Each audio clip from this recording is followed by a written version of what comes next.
Now, there's big money in US college sports, as everyone knows, and in the era of name, image, and likeness, some of the top athletes can earn millions of dollars every year. For the first time ever, though, a new agreement called the House Settlement will allow for schools to pay players directly.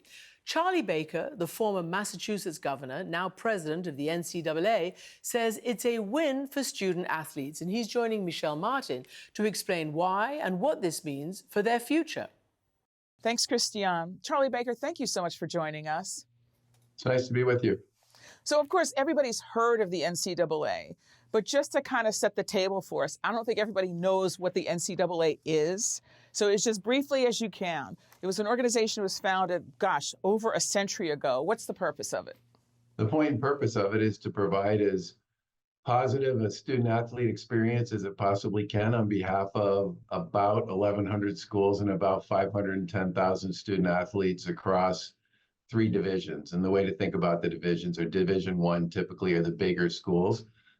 Division II are schools that are a little smaller than Division I, and Division III tend to be schools that we think of as sort of smaller schools, don't typically do athletic scholarships, mostly do their scholarships based on financial or academic eligibility. And honestly, you know, as the father of 2 D3 athletes and as a D1 athlete myself and somebody who knows a lot of people who played in D2, they all have a role to play and they all make a difference for young people, and they're spread across all 50 states. You're a former governor of Massachusetts, 2-term governor.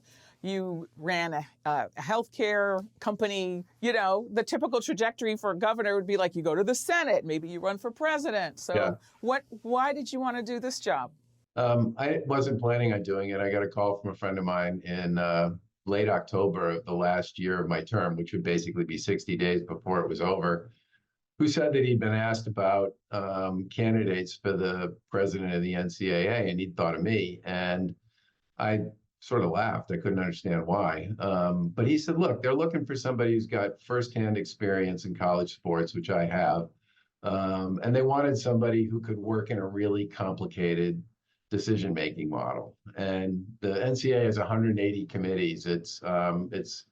They cover every topic you can think of, and there are literally thousands of representatives from the membership who serve on these committees to make decisions. And also it's in sort of a turbulent time, as I'm sure you and I will talk about.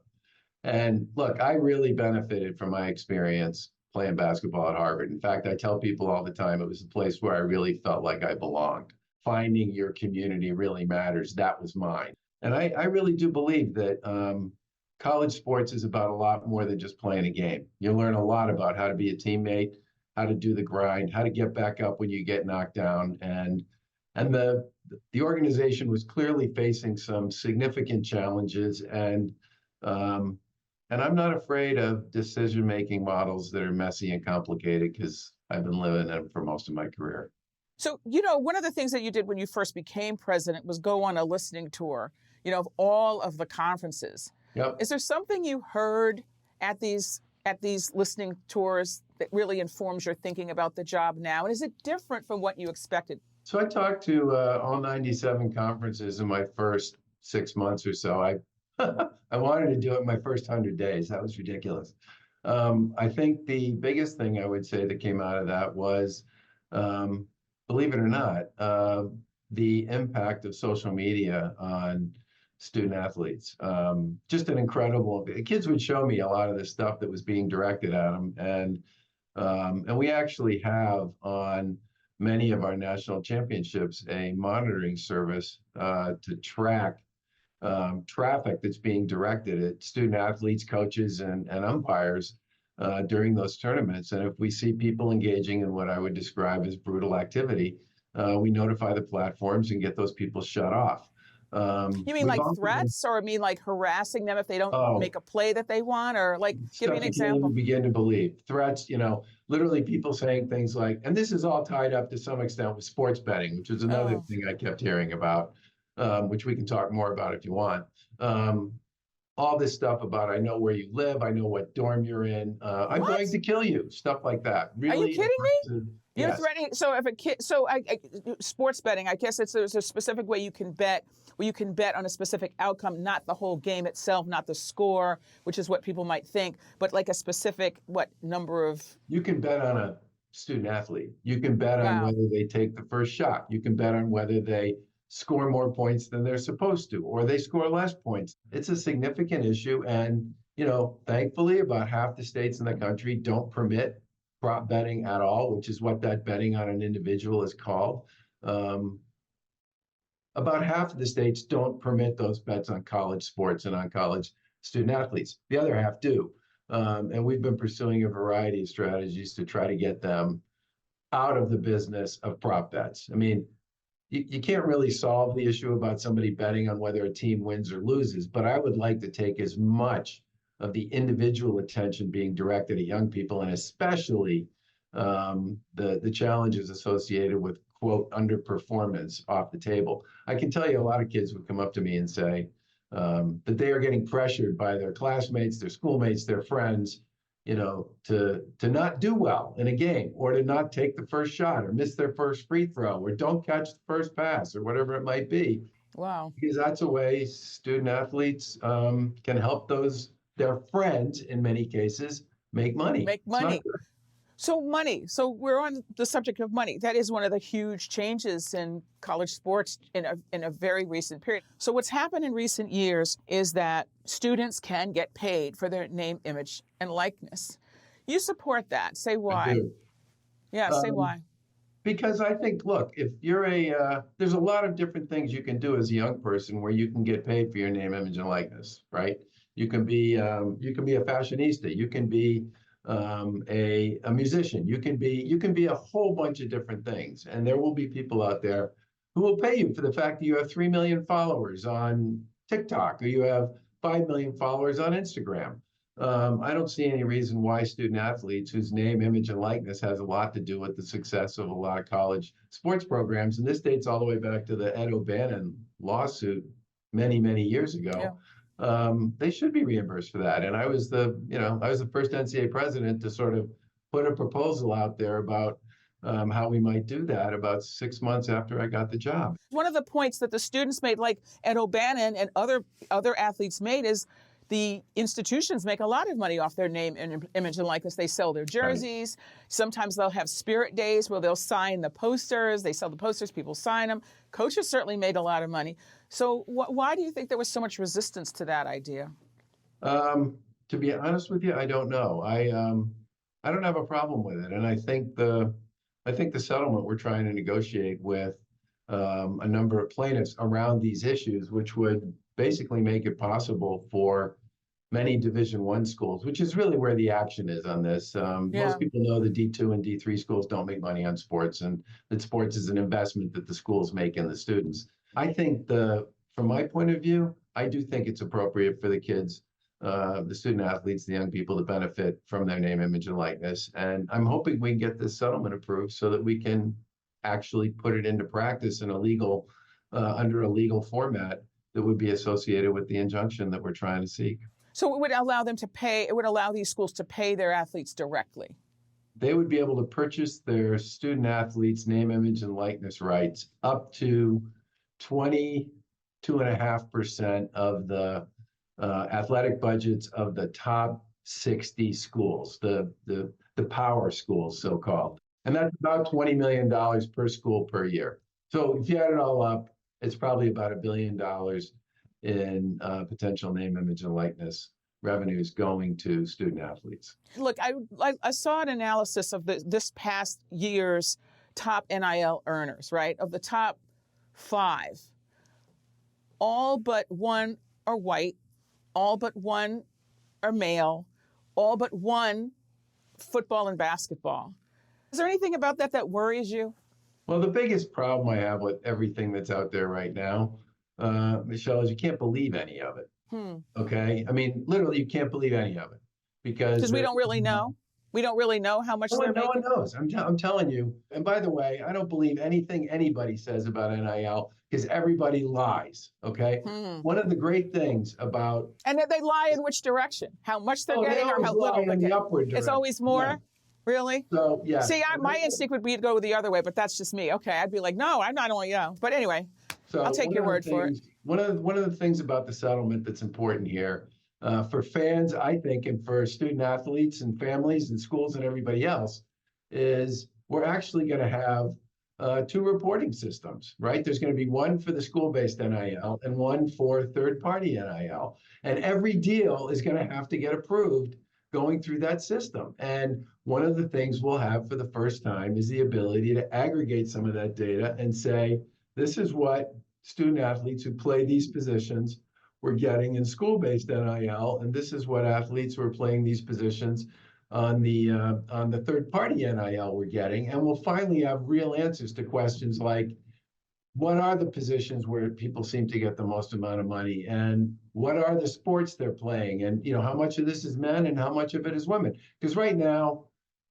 nobody really knows what's actually going on there. I mean, I think that's one of the great tragedies of the current system. The fact that there are no rules means student athletes literally don't know who to believe about much of anything, which is a shame. Okay, so I take your point on that. But another major shift here that we do know about is that the NCAA, it's been announced, would not directly oversee these new payrolls. The big D1 schools that are understood to be where the most revenue is, they tend to be the pipeline to the pros. They would take on enforcement through this new body called the College Sports Commission. So, tell me about that. Like, why do you support this change? It would seem to diminish the role of the NCAA in setting rules. So could you say more about that? Yeah. Keep in mind that this thing is part of a settlement, right? Mm-hmm. The NCAA, the power conferences, right? The 5 power conferences, SEC, Pac-12, because it was still part of the drill then, the Big Ten, the Big 12, and the ACC. And that's who the plaintiffs sued, okay? So they sued the NCAA and those schools because that's who they felt were responsible for what they considered to be this injustice that needed to be righted. In the end, what they wanted was the NCAA to be accountable for back damages, right? And our members, which we're going to pay $2.86 billion to hundreds of thousands of former student athletes under this negotiation, $285 million a year for the next 10 years. And they wanted the power schools to own the obligation and responsibility for setting up and running the new system so that they could keep an eye on it. The plaintiffs could keep an eye on it, and the special master from the court could keep an eye on it to make sure it was being implemented the way it was supposed to be. NCAA writes bylaws, okay, which the membership adopts. This is a law, a federal law, which if it gets approved is going to sit inside an injunction.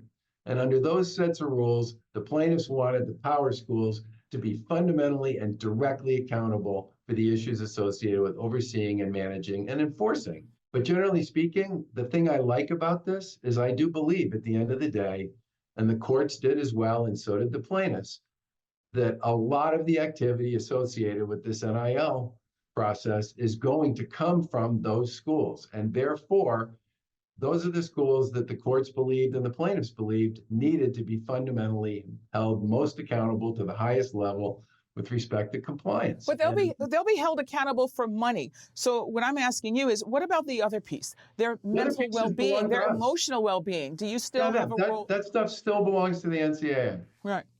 The way I talk about this, the money piece, it's going to belong inside this court framework, overseen by the courts, monitored by the plaintiffs, managed by the so-called power schools that we talked about. The other stuff, sports betting, playing rules, health and well-being, all that stuff, that's still going to belong to us on the NCAA side, I don't have a problem with this distribution because mostly I want to create a system that has some degree of accountability and process transparency for young people, because a lot of what's going on right now is just misrepresentation, false promises, and a whole bunch of not good things. I mean, because there is no data, right? And because the schools really aren't in this spot and don't really have a role currently, about a third of the kids that go in the transfer portal every year, most of them go there because some third party told them there was an opportunity we can't find. That's a big number of kids. Do you think it's any worse now than it was when there was money under the table before? Not for every sport, certainly, and not at every school, but there have been enough court cases, there have been enough prosecutions to know. I would say I think there's more money involved now. Yeah. And there are a lot of people who are repping student athletes who are charging ridiculous fees for the honor of repping them. And I think, again, because these people really aren't accountable to anybody, and there's very little process transparency at all. I think you have an environment where it's very hard for a mom and a dad or a young person to know, quote unquote, what's truth. And I do think the settlement, if we can get it approved, will create enough process transparency inside that injunction with a federal judge looking over it and the plaintiffs plaintiff lawyers paying a lot of attention to it. I do think that will create a system that's a lot less likely to take advantage of people. And frenetic. And do you see the transfer, this frenetic transfer activity to be sort of part of that as well? I mean, just sort of one data point. I mean, the Washington Post crunched the numbers during March Madness. That's the NCAA sort of basketball tournament earlier this year that said, 53% of the men in the conference, the top sort of conference players, and 40% of the women had all played for more than one school. And, people look at that different ways. They say, hey, coaches leave, coaches quit jobs and go at other jobs. But for a student, I mean, if you've ever transferred schools, it can be hard to kind of put it all together, to find your people, to actually have a quality college experience. What's your opinion of it? Do you think that the level of sort of transfers that we're seeing is healthy and productive, or do you feel something needs to be different there? The number of college kids, according to federal data, who transfer at least once if they go to four-year institutions is like a third.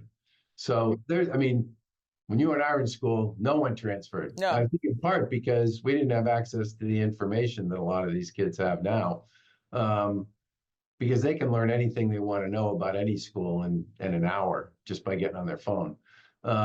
I think your point about coaches, there were 50 men's basketball coaches who changed jobs between the start of the March Madness and the end of March Madness this past spring. So when that many coaches are moving around, there's no question that's going to have an impact on how many student athletes move around. I do think putting this more directly between schools and student athletes, where schools can talk about academic plans, development plans, and athletic plans, probably means that kids will be a little stickier with respect to where they stay because they'll see a path forward that makes sense for them. But I also think I do think the biggest challenge on this one is going to be some degree of transparency around what's real and what's not. Because as I said, a third of those kids that we're talking about who ended up in the portal and that story in the Post, we're not going to be able to find them having landed somewhere for next year. And that's a problem. That to me is like a crisis. And that's one of the things I'm hoping the settlement can help us deal with. Charlie Baker, thank you so much for speaking with us. It's nice to be with you.